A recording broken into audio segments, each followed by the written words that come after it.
L'energia. Què farem, com i per a què? Què farem? Veurem els diferents tipus d'energia i les fonts a partir de les quals podem extreure aquesta energia, fonts no renovables i fonts renovables. Estudiarem les diferents centrals que transformaran els diferents tipus d'energia en energia elèctrica. I per últim, veurem com transportem des de les centrals aquesta energia elèctrica fins als nostres hogars per a ser utilitzada en tots els aparells de la nostra vida quotidiana. Com ho farem? Dedicarem el nostre temps a informar-nos i resumint tot el nostre aprenentatge en un pòster que presentarem en un congrés científic que realitzareu en el vostre institut.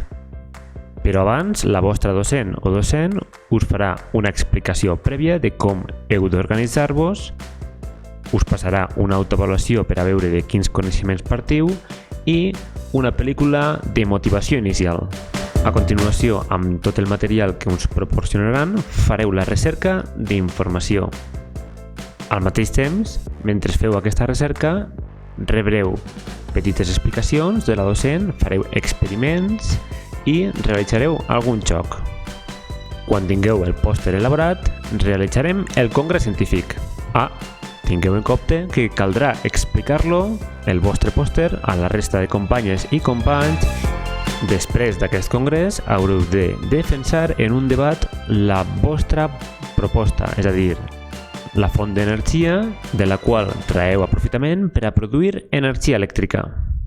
I per últim, passareu una autoavaluació que haureu fet prèviament amb un formulari, la passareu a la resta de companyes i companys per veure si han entès el que expliqueu amb el vostre pòster.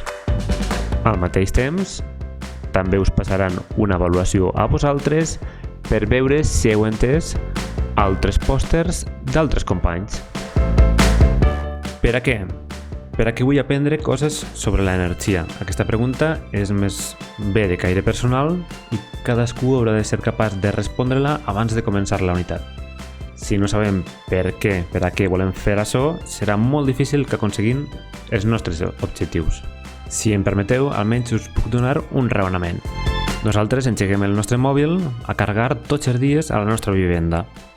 Si coneixem quin procés o com és possible que arribi l'electricitat des de les fonts de les quals s'obtenen, passant per la fàbrica que la produeix, passant per la xarxa elèctrica fins que arriba a la nostra vivenda i coneixem tot el procés, també coneixerem totes les possibles alternatives que ens pot oferir actualment la tecnologia i decidir quina podem instal·lar o si podem instal·lar alguna per estalviar-nos temps i diners i contribuir a la sostenibilitat del planeta, i això només ho podrem fer si tenim capacitat i sou competents per a entendre una miqueta el ventall de possibilitats que hi ha per a la producció d'energia elèctrica.